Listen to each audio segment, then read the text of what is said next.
Eu queria fazer um primeiro comentário dizendo o seguinte. Eu acho que é importante, algumas falas fizeram isso, tentar, num primeiro momento, focar numa definição mais precisa do que a gente entende por definição, por gentrificação. Se você falou bem no começo, quer dizer, o termo gentrificação se tornou hoje extremamente amplo, utilizado de uma maneira diversa, às vezes, em geral, criticamente, mas nem sempre. De fato, na Europa tem gente que, em escolas de arquitetura que eu frequento, que veem a gentrificação e falam da gentrificação como um processo positivo, né? Eu já vou explicar por que isso. Então, esse primeiro recorte sobre o que a gente entende por gentrificação em termos de um objeto de estudo acadêmico que está se tornando cada vez mais consolidado, e a prova disso é que ele é um tema desse seminário, eu acho que é um dos aspectos importantes que, de certa forma, foi trabalhado um pouco por todas as falas, algumas mais específicas do que outras. Agora, no geral, eu acredito que ainda existe um enfoque um pouco grande em discutir a gentrificação pelo que é feito, pela intervenção, por quem está intervindo, por quem está produzindo a transformação da cidade. Pelo tipo de capital que está intervindo, pelas formas que esse capital... Claro que isso é importante, porque o tipo de capital, quem está intervindo, os interesses que estão por trás, que vão determinar diferentes consequências sobre o espaço urbano. Isso não tem dúvida nenhuma. Porém, gentrificação não é isso especificamente. Gentrificação são os efeitos que essas ações geram sobre o território, principalmente num quesito muito preciso, que é o da expulsão de uma população que já residia lá e que vai ser substituída por outra. Então, na verdade, o recorte específico do estudo de gentrificação, no meu entender, tem que ser muito mais, como foi mostrado, por exemplo, quando a Sara faz isso desde o começo, historicamente, muito mais pelo um estudo da composição dos tecidos sociais, das dinâmicas econômicas, do perfil das pessoas que utilizam e estão no lugar, para entender o que se pode fazer com elas, uma vez que ocorrerem os fenômenos da produção do mercado imobiliário construtivo. Porque o que eu quero dizer com isso é o seguinte: a produção imobiliária do mercado construtivo, na cidade capitalista e mesmo fora dela, ela ocorre. E ela muitas vezes é dúbia de ser analisada. Porque ela muitas vezes entra como uma forma bastante negativa, né? Quando por exemplo, foi mostrado aqui um projeto do Jaime Lerner para o centro de São Paulo, que atropela tudo, propondo uma absoluta renovação do território, com substituição total da sua lógica, etc. Mas, eventualmente, a gente não pode jogar o bebê com a água do banho. Vou dar um exemplo para vocês. Eu absolutamente não acho que no Porto Maravilha, projeto altamente gentrificador do centro do Rio de Janeiro, acho muito complicado qualquer urbanista dizer que é negativo tirar o minhocão que você tinha ali, aquela via expressa elevada, horrorosa, que dividia o Paço Imperial histórico do Rio de Janeiro do mar e que constituía uma excrescência urbana que foi recuperada na hora que você retira tudo isso. Eu acho errado eu combater isso dizendo que isso gera gentrificação. Ou vou dar um exemplo muito mais simples. Quando eu estava na Prefeitura de São Paulo, a gente fez a reabilitação de pequenos centros, de pequenas pracinhas no centro da cidade, que hoje vocês podem ir lá no Largo São Bento, no Largo São Francisco, e ver a utilização que elas têm de gente na hora do almoço, comendo lanche, decks, jogando ping-pong e tudo mais, seja com fortíssima recuperação da dinâmica positiva daquele espaço urbano, que era muito degradado. A gente foi muito fortemente acusado de estar promovendo gentrificação, porque tinha moradores de rua lá, que tiveram que sair na hora que se fez isso daí. Então, a questão não é... Claro que você tem intervenções muito negativas e comandadas pelo mal, mas existe um limite tênue nisso, né? E toda intervenção do setor da produção, dos processos de produção e reprodução do capital na produção do espaço urbano, ele tem, porque é da natureza do capitalismo, um forte aspecto negativo. Eu vou dar um exemplo sobre a sua última fala. A rigor, eu não sou totalmente, vamos dizer, refratário a que o mercado imobiliário crie um apartamento no centro com carro compartilhado e bike. e que vá lá morar uma classe média alta, ajudando a criar diversidade social no centro. E isso vai ocorrer se houver uma demanda ou talvez o mercado imobiliário force para ter uma demanda. E aí que está o problema. Ou seja, eu acho que o foco ele deve ser, claro, ele tem que entender esse processo. Primeiro, o que é problemático é quando você mostra que um apartamento desse custa, sei lá, 200, 500 mil reais. Então, na verdade, o que nós estamos falando é o seguinte: quais são os impactos? Vou dar um outro exemplo sobre o que eu estou falando, que aí, para chegar no que eu quero dizer sobre o foco que eu acho que tem que ter. Um minhocão. Um urbanista, eu acho que é difícil ele dizer que um minhocão não deve ser retirado. Pode até manter umas partes como lembrança de parque, o que for, etc. e tal. Mas tem que abrir o solo, o térreo urbano para o sol, fazer ciclovia, parque no chão, o que for, né? Mas é óbvio que ele, hoje em dia, nos tempos atuais, ele merece ser retirado, né? O problema não é esse. Não é você gerar uma atividade do mercado e do Estado que vão acabar gerando a retirada. O problema é que vai acontecer com quem mora lá. O problema é que vai acontecer com quem respira CO2 há 30 anos, porque paga barato, porque tem um negócio passando lá jogando gás carbônico no rosto, na cara deles. E que vão, no momento que você retira sem fazer nada, ser expulsos dali. Portanto, gentrificação não é o retirar o minhocão. Gentrificação é as pessoas serem expulsas. Não sei se fica claro o que eu acho que deve ser o foco. Então, nesse sentido, falar em gentrificação no meu entender, é focar na regulação do Estado. É focar em instrumentos urbanísticos. Quais são os instrumentos urbanísticos disponíveis hoje no cenário urbanístico brasileiro para se fixar a população, para se evitar, por exemplo, dar um exemplo de um instrumento só, entre milhares que a gente poderia citar na França. Se você vai comprar uma casa de uma pessoa de mais de 70 anos que mora lá há mais de 10 anos ou 15 anos, não sei direito, você tem uma taxa automática de imposto que dobra o valor da sua compra. Se você for comprar por 100 mil reais, vai sair 200 mil reais, você vai pagar 100 mil de imposto. Então você não compra porque é inviável pelo imposto que é criado. É um exemplo típico de um instrumento direto de fixação. Então, você fazer política de inquilinato no entorno do minhocão, você fazer ZEIs, você fazer desapropriações de terreno para produzir um parque de locação social, são instrumentos que visam combater o efeito, porque a ação do Estado, por mais que a gente seja crítico em muitos aspectos, que a gente possa tentar controlar também pela regulação, e essa também é parte da discussão, como é que eu regulo essa produção? Como é que eu faço para não virar tudo torre de vidro? Como é que eu faço para virar tudo prédio gourmet de bike, não sei o que mais? Mas pode acontecer de ter, desde que o Estado produza a regulação necessária para atentar para a população que lá existe. Por isso que esses estudos que vão mais para a compreensão do tecido social me parecem muito importantes. Quando a Sara fala, olha, o estudo da composição do tecido social permite mostrar que lá no centro, de fato, você não tem esvaziamento, você tem uma massa de população capaz de alugar imóveis por 400, 500, 600 reais, que ela é uma massa de habitantes que poderia ser reforçada lá. Você está fazendo um urbanismo que parte pela observação do que existe, não pela observação do que vem. E essa é a lógica que tem que ser a lógica que permite se contrapor aos efeitos negativos do que vem. Eu preciso ir ver o que acontece e fazer a fixação do que acontece, verificar. Ora, todos os projetos que vêm para o centro, eles fazem o contrário, eles falam em vocação, nisso e naquilo. Por isso a importância de você ter levantado, por exemplo, os prédios notificados pela PEUC.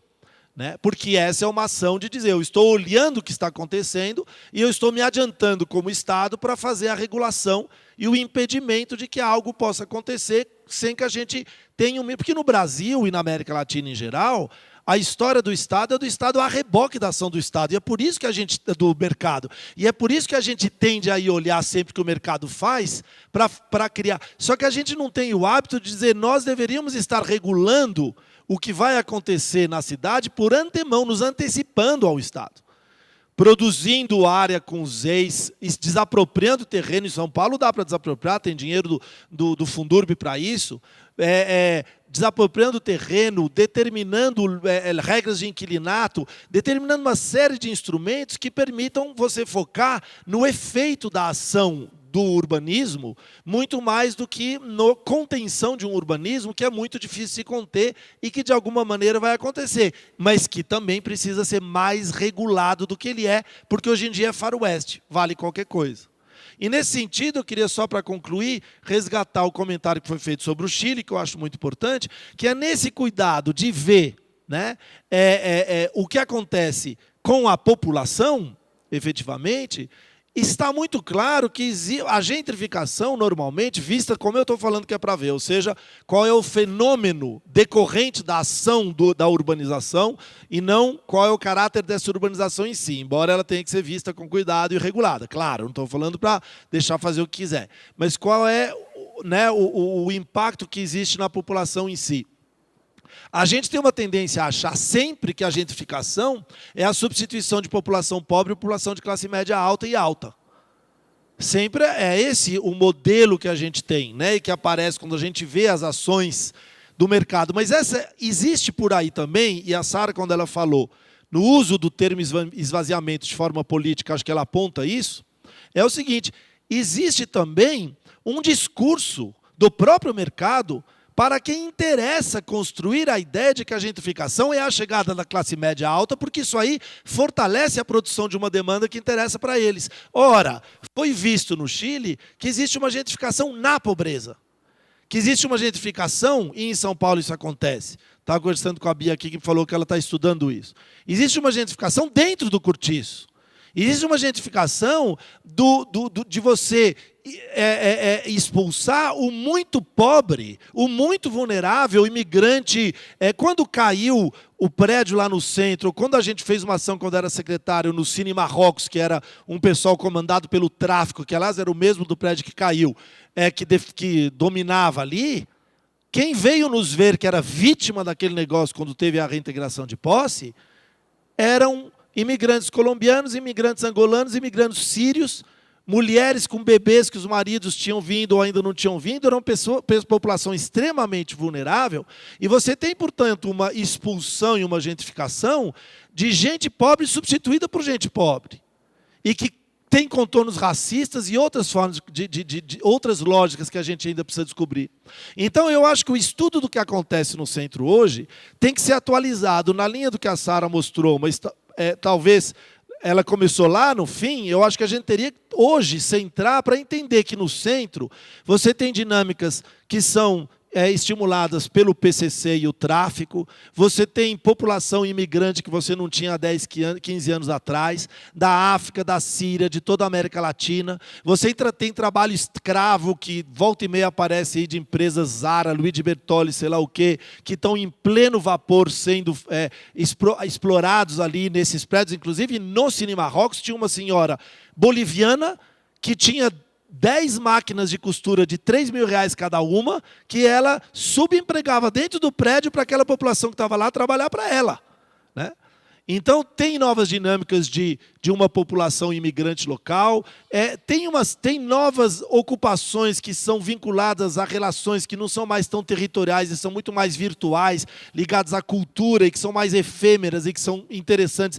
A gente precisa entender essas dinâmicas que acontecem no território, para poder focar, para a gente entender o que a gente precisa preservar quando a gentrificação chegar. Porque a gentrificação, como decorrência da ação do mercado, ela é parte da história da cidade dentro do capital. E ela ocorre de qualquer forma. Acho que era esse o comentário que eu queria falar. Obrigado.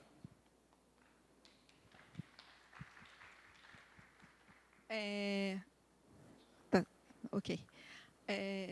Bom, boa tarde. Eu queria parabenizar. Eu achei muito, assim, excelente a qualidade dos trabalhos apresentados. Foi muito diverso, né? Deu oportunidade para mim, em particular, que não sou aqui de São Paulo, de aprender muito. E, né, começando com a apresentação da professora Sara, né, e terminando com a Luanda, né, que então foi esse do...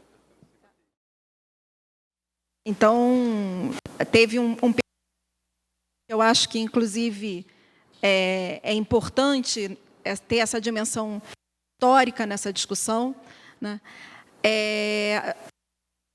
ia, na verdade, retomar o que foi dito aqui por muitos caminhos, né, entrelaçar as falas de diversas maneiras, mas talvez eu vou fazer pegando a partir do comentário, na verdade, né, do João, o quão normativo é o debate, né, sobre gentrificação. Né? É interessante que ele tenha começado falando, eu não sei se eu sou contra ou sou a favor, eu também nem sei se a questão aí também pode ser, né, do lugar de fala de socióloga, né? Eu não tenho um compromisso que muitos de vocês se colocam como urbanistas, né, como arquitetos, mas é o caso de ser contra ou a favor. Né? Eu não sei se é disso que se trata ou diante de que fenômeno, afinal de contas, estamos, né? E que precisa ser entendido em termos, né, teórico-conceituais, em termos epistêmicos, para, inclusive, informar a intervenção, né? Para a gente poder ter intervenção mais com uma compreensão propriamente do fenômeno. Né? O que eu estou querendo dizer com isso? Né? Eu acho que a gente, na verdade, está... Isso vem, eu acho que desde ontem, né? Essa necessidade de entendermos, afinal de contas, do que estamos falando. Né? Então, esse sentido da gentrificação, eu acho que hoje, né, ao historicizar, é esse quando gentrificação, né? Mas também, né, como gentrificação. Né? E aí, em que situações empíricas, de fato, a gente tem alguma coisa que pode fazer paralelo e pode dialogar com uma literatura que nos é estranha. E essa foi uma observação muito interessante dos colegas não brasileiros, né, do Vitor insistiu muito, né, e ainda que tenha sido, né, o painel tenha sido posto como sul global, o referente empírico e epistêmico, né, que foi evocado aqui foi da América Latina. Né?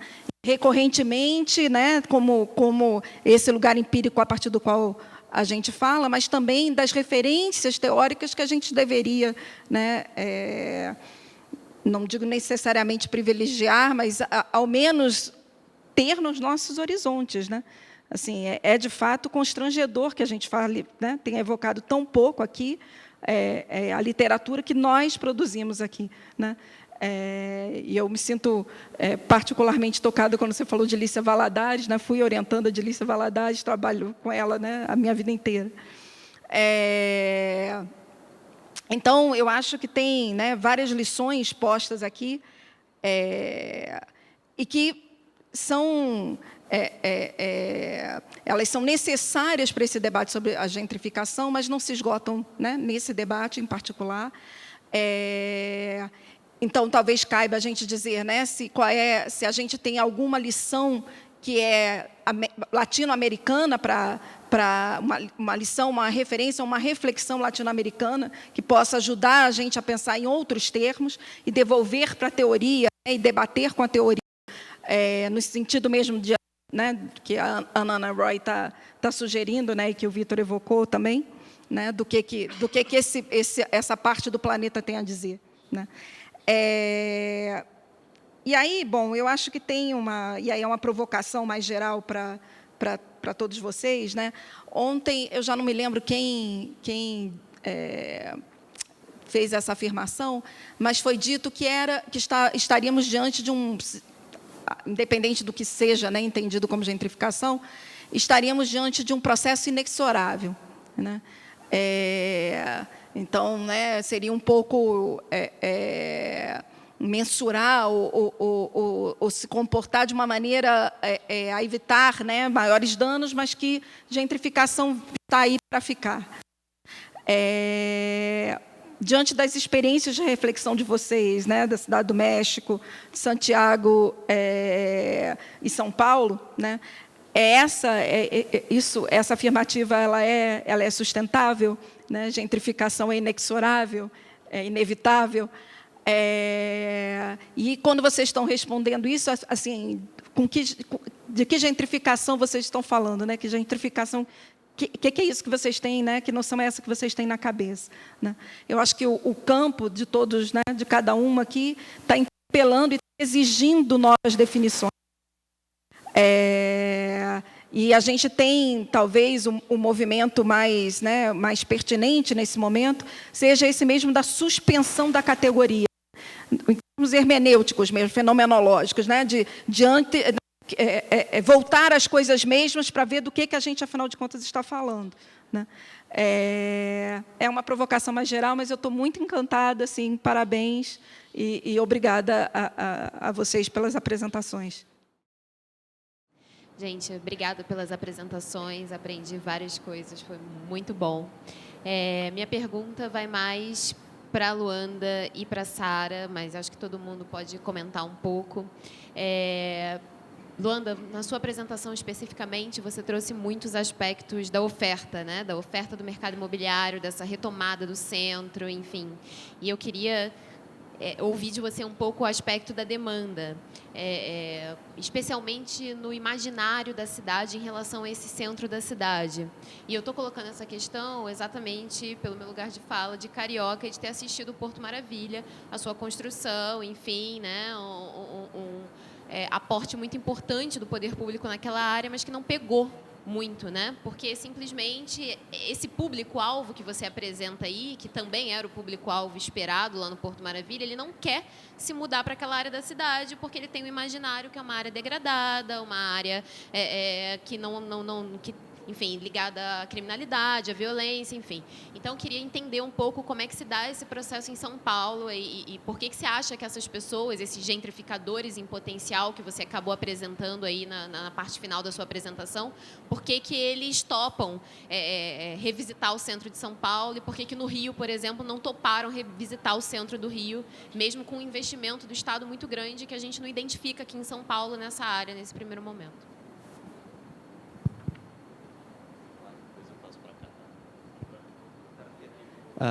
Muito obrigado, parabéns pelas apresentações. Uma pergunta para todo mundo, incluído os comentadores, que é a pergunta sobre o papel do Estado e o papel do direito nas experiências que você tem. Hemos escutado por João que tem essa ideia do Estado que participa no processo, mas que também pode introduzir umas regras, uns limites, umas oportunidades de transformar, mas sem violar ou transformar sem ter esse assalto social que você, Vitor, estava conversando antes. Eu queria saber o que você acha também do papel do direito, do papel do Estado, do papel da autoridade. E se você vê essa ideia do Estado como ator positivo da dinâmica ou principalmente ator negativo, os dois, dependendo de que, se tem a possibilidade de também apropriar o Estado e utilizar o Estado de maneira positiva. Depois, uma pergunta rápida para Luanda, que é o tema da dívida pessoal e da dívida individual. Se você está comparando também os dados que você tem com a tomada de dívida individual, então, a financiarização individual das pessoas que têm mais e mais dívida para poder participar no processo. Então, que eles, sem dívida, sem acesso ao banco, sem a financiarização, eles nunca poderiam participar. Então, na verdade, que não é um processo que também está construído pela finança, que acho também conectado com o que a Tarsila estava perguntando. Enquanto eu estou no caminho, eu vou usar do poder que eu estou usando o microfone. Eu tenho uma pergunta para a Luanda. Eu não tenho certeza, eu acho muito, muito bacana esse mapeamento, mas eu colocaria em dúvida essa questão da cidade oca. Eu já vi alguns textos, alguns trabalhos errarem, porque eles são muito apressados em dizer que essa cidade nova é uma cidade oca. E eu tenho a impressão que o que aconteceu nesses bairros que tiveram verticalização e tiveram desadensamento foi por conta de um período de muita motorização e que construiu uma urbanização muito mais difusa. E eu tenho a impressão, mesmo vendo que com poucas garagens tem esses empreendimentos que você está olhando, que eu acho que o que vai acontecer aqui não é um desadensamento. Eu acho que a gente está num outro momento. Não tenho certeza do oco, ainda que eu acho que o resto do trabalho está muito interessante, muito bacana. Desculpem, eu abusei aqui. Olá, obrigada a todos. A minha questão mais é para a Luanda também. Primeiro, parabéns pelos mapas tão lindos e acho que estão super bem informativos. Eu achei bem interessante a questão de você colocar o que alguns empreendimentos eram antes e muitos eram estacionamentos. Eu não sei se você chegou a fazer isso ou está fazendo isso, mas acho que seria legal saber o que eles eram antes de ser estacionamentos, porque muitas vezes eles eram comércios ou casas. Eu falo isso por vivência própria. Eu moro em Pinheiros e ali, não sei, na Teodoro com a João Moura tinha vários comércios pequenos e é um estacionamento há, não sei, pelo menos 7, 8 anos. Então, é um pouco também interessante, talvez, para saber quando as construtoras começaram a se interessar por esse centro e por que até agora, enfim, eu imagino que eles estão esperando que esse rent gap seja o mais alto possível.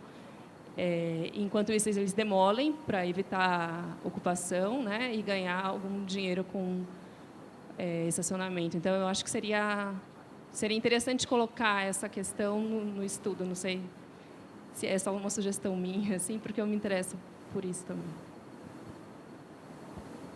Olá, bom dia.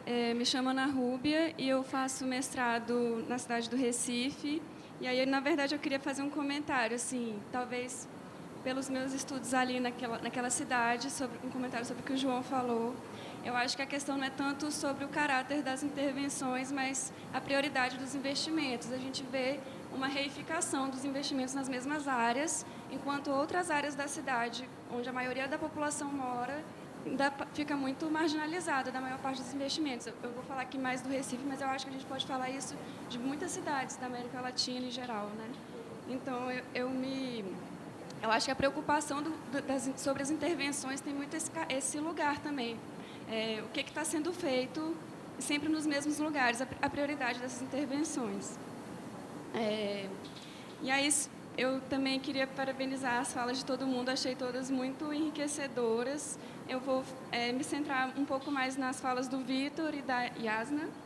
E eu queria primeiro ressaltar como a questão racial aparece muito mais forte nos discursos de vocês, e eu acho isso muito interessante também, apesar da gente ter uma questão racial super complexa aqui no Brasil. Eu vejo que essa discussão em outros países da América Latina aparece com mais frequência, mesmo no discurso.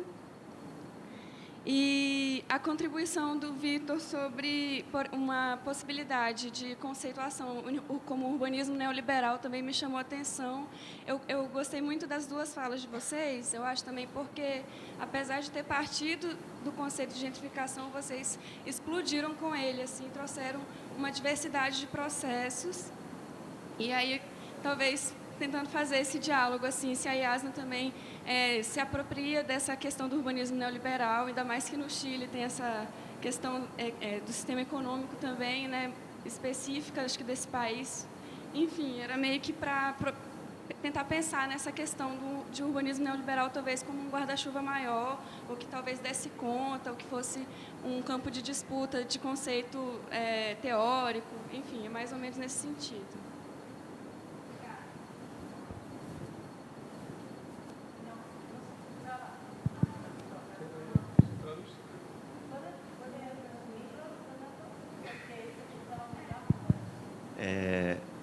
A Ana Rúbia, ela colocou que o componente racial aparece.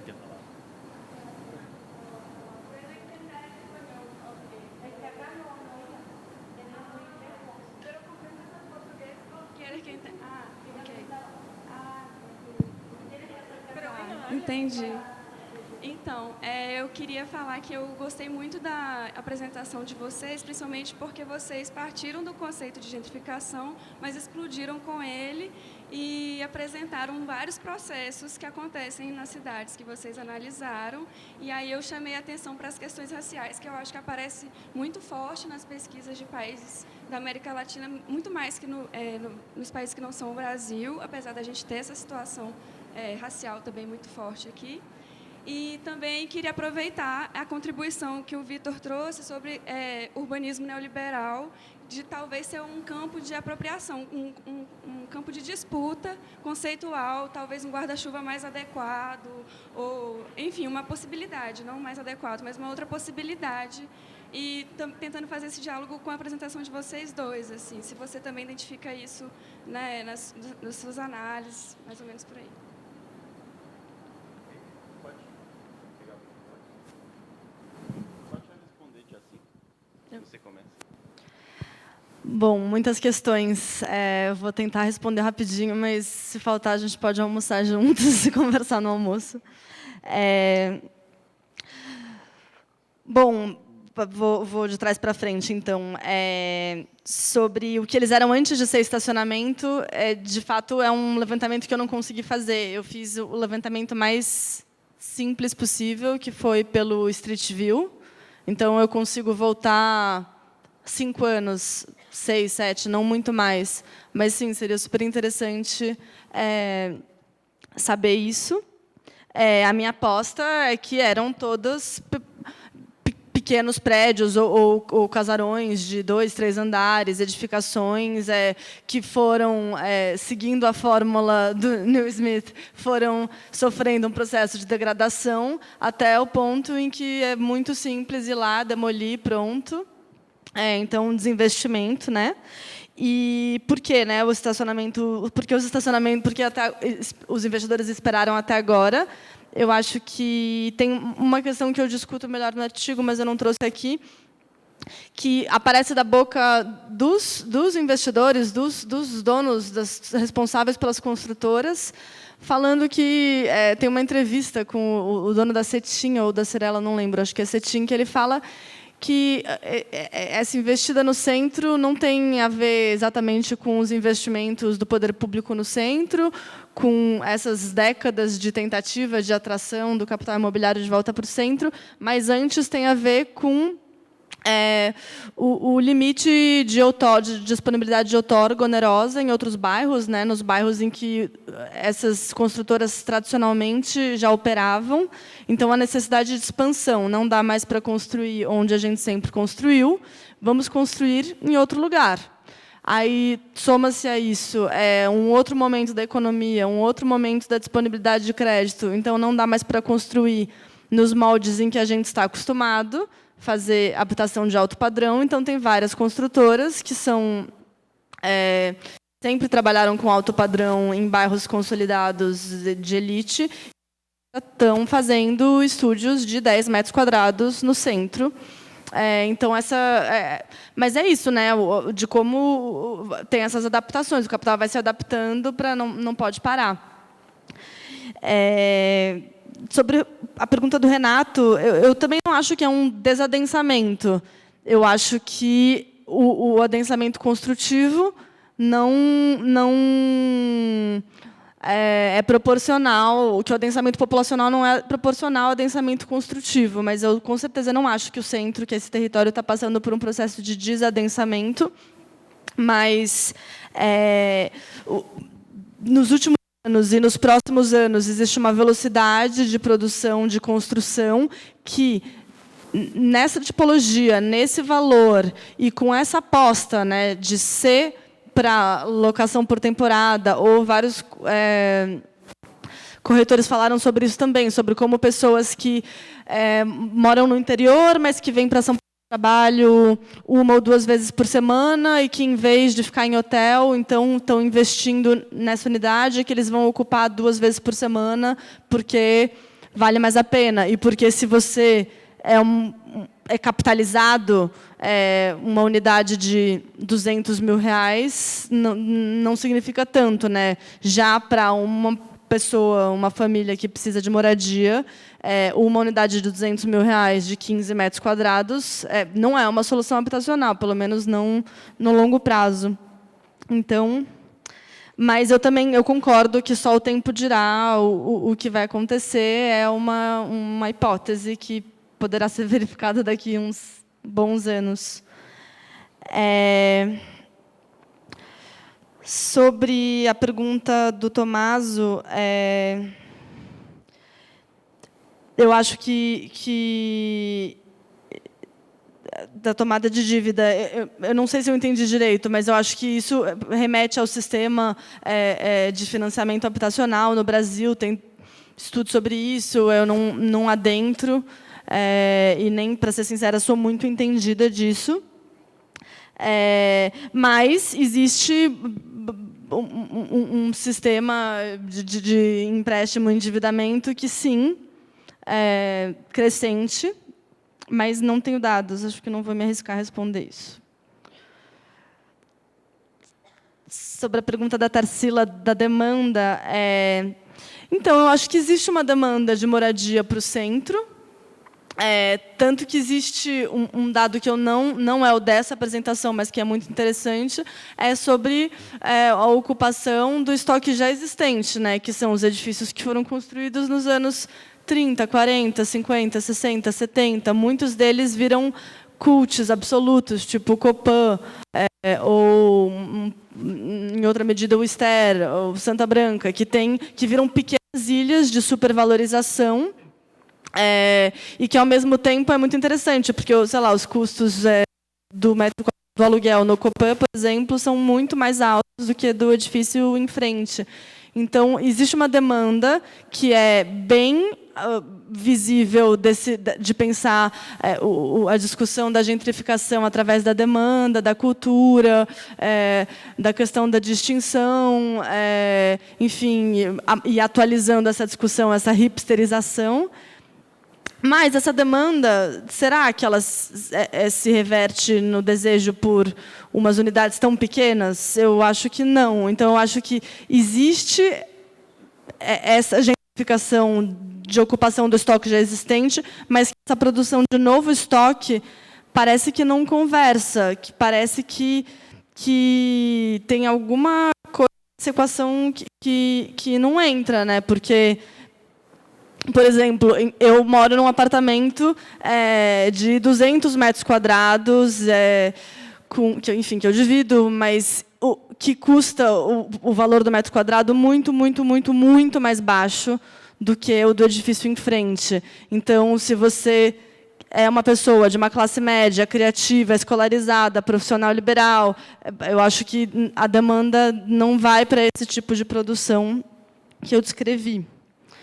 Mas, sim, existe um imaginário para o centro que eu acho que é bem diferente do caso do Porto. Sim, já é uma região com muito desejo, e eu também discuto um pouco mais no artigo escrito sobre a autenticidade, trago um pouco da Sharon Zukin, assim, de como existe esse imaginário do centro como um lugar autêntico, desejável.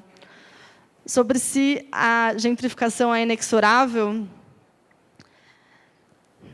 eu acho que a gentrificação, assim como uma substituição completa de população, no caso que eu estudo do centro de São Paulo, ela não ela é um wishful thinking, assim. Eu não vejo ela se realizando, porque é um território tão amplo, tão complexo, com tantas camadas, que existe, acho que, tentativas assim quase desesperadas de agentes de Estado, do mercado, de fazer acreditar que tem uma gentrificação acontecendo ali, que vai se concluir, né, que vai se fechar com uma gentrificação completa, com uma expulsão completa daquele território, das camadas de baixa renda. Mas eu acho que, a partir da complexidade daquele território, eu diria que não é inexorável e que é um território com muita disputa e que elas se permanecerão nas próximas décadas.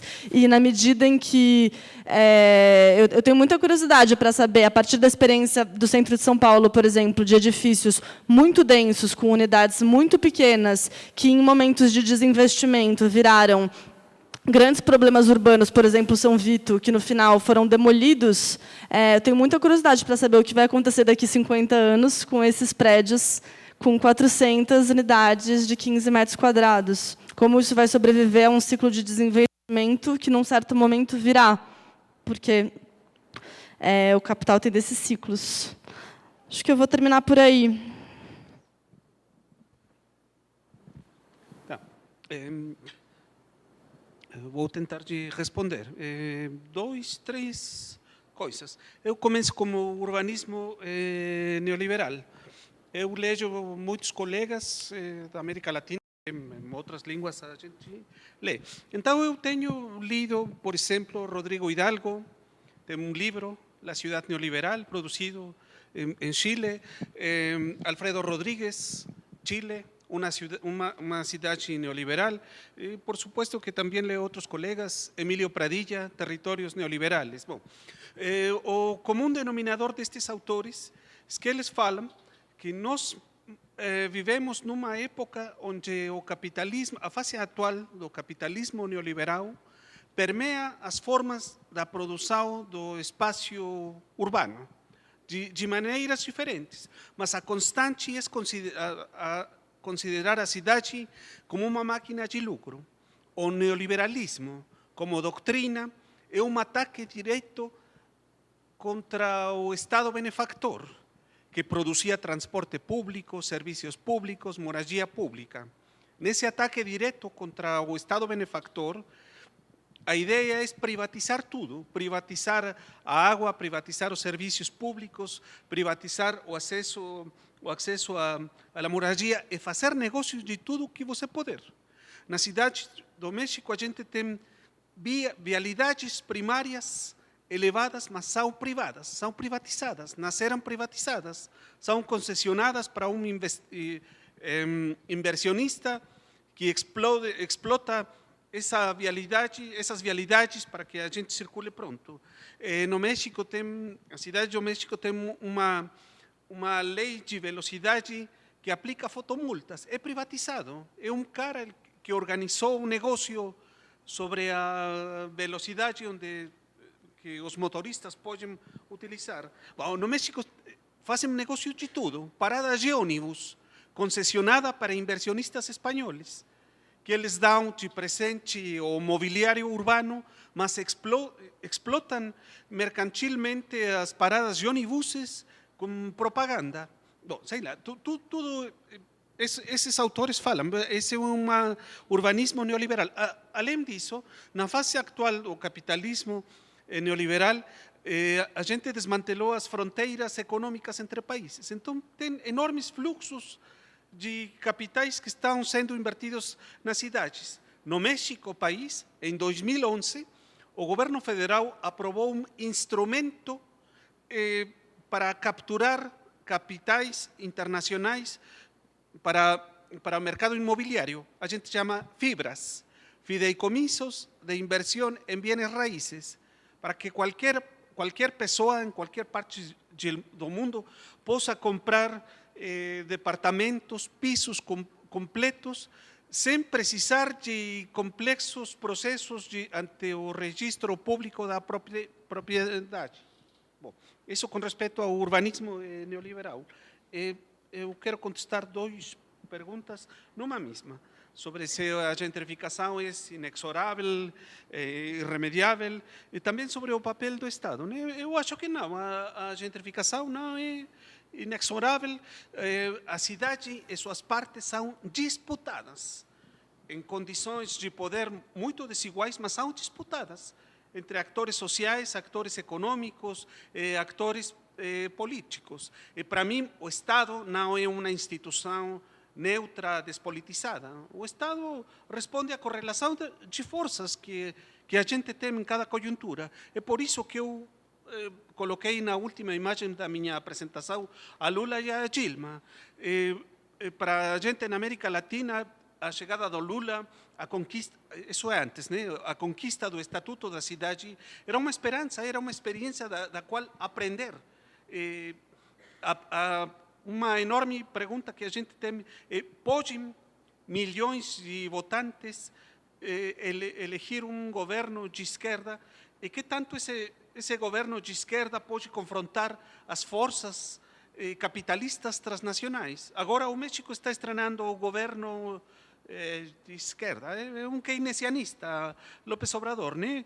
Mas ele está como querendo voltar ao Estado benefactor. A gente se pergunta, que tanto ele pode fazer para transformar o país, né? Então, eu acho que temos de aprender do Brasil. Faz 3, 4 meses, a Raquel Rolnick foi ao México e ela falava os movimentos sociais têm de estar sempre presentes. Não vale eleger um governante. A gente tem que estar sempre lutando. A cidade disputada. Eu conheço casos onde pequenos proprietários não vendem sua propriedade ao Slim. Ele pode ser o homem mais rico do mundo, mas ele não pode comprar tudo o que ele quer.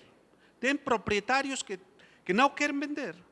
Sei lá, porque estão especulando, porque não querem, ou porque tem uma relação de afeto com a herança do seu pai e não vendem. Isso também é uma forma de disputa. También lo haré rápido porque sé que tenemos hambre. ¿Hambre? ¿Cómo se dice? Fome. Concuerdo respondiendo a Tomaso y lo que dice Víctor. Bueno, en el caso chileno pasa lo mismo y en todo. O sea, estado esquizofrénico que se colocan las propias trampas y yo al menos pienso que más Estado, pero con mayor movimiento ciudadano y de resistencia, que no solo tiene que anclarse a lo urbano, porque uno de los problemas que también tiene el Estado es pensar al territorio solo como lo urbano y extraemos mucho aquello que no está dentro de lo urbano. Lo otro, para el caso nuestro en Chile, el Estado chileno debe hacer un esfuerzo, o cada uno de nosotros a través de los movimientos debemos reivindicar que no tenemos por qué ser propietarios de la vivienda. No todos queremos ser propietarios de la vivienda, porque indistintamente el gobierno de derecha o de izquierda, lo que hemos visto en los últimos 50 años en Chile es que el ser propietario de la vivienda en general te ancla, te inmoviliza residencialmente o bien te exige desarrollar distintos capitales de movilidad de proximidad. También en Chile hubo un intento en la década de los 80 de llevar a cabo un plan de repoblamiento que a mi juicio partió como una experiencia interesante para evitar la expulsión, para generar una oferta inmobiliaria para distintos grupos. Dado que los programas van enganchados a distintos gobiernos locales o centrales, cuando se pasa de un gobierno a otro, el resultado de ese plan fue una política que principalmente, y un poco me preocupa de algunas cosas que hemos observado, a veces detrás de los vouchers o de los subsidios, a quienes se privilegia no es a la demanda, es a la oferta. Lo otro es que la vivienda, en el caso, la vivienda también hay que hacer un cambio entre todos nosotros. Cuando el Estado te entrega una vivienda o cuando tú reivindicas la vivienda, no es solo el objeto, no es solo la materialidad, la casa, sino que los lugares que tú recorres. Y nosotros lo hemos visto a partir de las familias que visitamos, es que detrás de una vivienda, tú lo que estás observando es insalubridad, problemas de higiene, problemas respiratorios, problemas de circularidad, porque la atención está focalizada en el objeto y el sujeto también requiere ser observado. Hay algo difícil que lo dijo Víctor también y yo lo he mirado con mayor fuerza en las ciudades minero-extractivas. Los vínculos de poder que hay entre el Estado, el propietario del suelo, el propietario del agua, están todos vinculados. Entonces la única forma de sortear es en el sentido colectivo. Y respecto al racismo, sí, bueno, está complejo en Chile. Está complejo por lo mismo. Tenemos una ley de extranjería, no una ley migratoria, y el gobierno actual quiere aplicar una nueva ley de extranjería, donde el otro es visto como el enemigo, como al que hay que tumbar. La idea de la frontera Estado-Nación es mundial, o sea, se lo vuelve más complejo. Y lo que yo planteo es que al interior de las ciudades emergen nuevas fronteras. Ya no es solo el muro, el cerco eléctrico, la policía, sino también es que hay un otro que te dice usted no puede vivir aquí porque usted es negro, usted no tiene derecho. Entonces tu pregunta me llevó muy rápidamente debemos cuestionarnos qué significa ser ciudadano, qué es la ciudadanía, la solo entrega de tu DNI, de tu carnet. Si tú eres ciudadano, eres sujeto de algo, de algún derecho. Y a veces se están vulnerando los derechos y creo que en América Latina estamos teniendo un problema que a veces no estamos leyendo. cómo están habitando dentro de los cortizos nosotros mismos, familias que vienen de otras partes de la región. Eso por ahora. Bom, eu vou começar pela provocação da Bianca, se é inexorável. Eu acho que não deveria ser, né?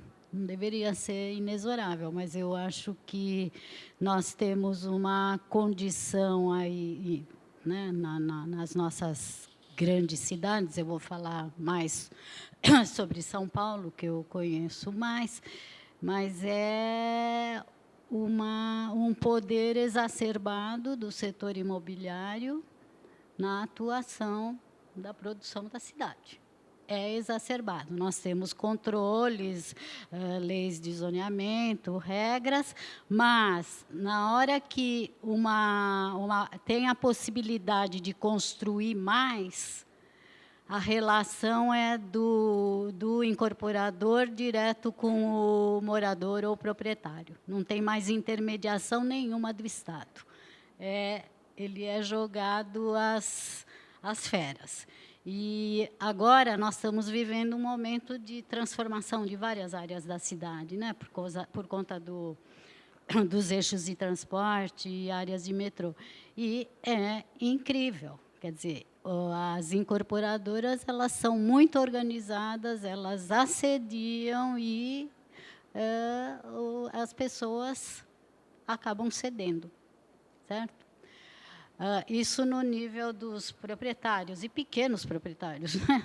É o cara que tem uma casa e mora num lugar que, por acaso, eles querem derrubar para fazer prédio. Então, eu vou na linha do João, né? A gente tem que pensar quais os instrumentos. Eu acho que os instrumentos que a gente tem não dão conta. Acho que a métrica do zoneamento não dá conta. E aqui é isso. Então, eu vejo por aí. Sobre que gentrificação? Olha, eu acho que gentrificação é um termo que a Ruth Glass criou para expressar um processo que ela detectou, certo? Daí a virar conceito, teoria, realmente eu coloco muito em dúvida isso. E eu ouvi uma palestra da Saskia Sassen aqui em São Paulo, há uns 3 anos, que ela falou, agora eu já posso desabafar. Ela falou que ela usou o termo cidade global a partir do que ela observou e que ela fica arrasada da forma que estão usando aquele termo que ela utilizou, que ela usou para descrever um processo, certo? Então, mas de qualquer forma, se for conceito, se for teoria, eu acho que ninguém tem que ser escravo de conceito nem de teoria. Eu acho que conceitos e teorias são referências que a gente discute, usa, não usa, analisa. Então, eu realmente eu acho que todas as falas hoje, né, poderiam ter sido feitas sem recorrer a gentrificação, né? Então, para mim, não é a questão, e o uso das palavras tem um poder enorme. Aí eu vou para a questão do centro, né? Vou amarrar com, quer dizer, a palavra despovoamento, esvaziamento, ela também, né, adquiriu um papel que está sendo usado pelas incorporadoras, pelo pessoal que tá atuando no centro. E aí, sobre a demanda que a Tarsila perguntou, eu acho assim, o setor imobiliário cria a demanda que ele quiser, né? Criou para condomínio, agora cria. Agora, tem uma demanda real no centro, na área central. E aí, para mim, centro é o conjunto todo, aquilo lá. Moram quase 500 mil pessoas naquele conjunto de distritos. 477 mil. O estado de São Paulo, que é o maior, tem poucos municípios com mais de 500 mil habitantes, só para vocês terem uma ideia. Ou seja, é uma cidade. E eu não acho que está vazio. Certo? Eu acho que, claro, tem espaço para construir, tem que construir coisas novas, sou contra o congelamento. Agora, tem uma demanda real lá, é de quem está morando muito mal, certo? Então, é necessário uma política de reabilitação. E uma política de reabilitação é uma política que, aqui em São Paulo, ela tem que ser construída, porque toda a nossa cultura urbanística é para a construção do novo. E, inclusive, pelo setor de materiais de construção, tudo isso é pensado para construir o novo. E uma política de reabilitação, ela exige um outro tipo de materiais, de componentes, para uma reforma não virar aquela loucura, né, das caçambas.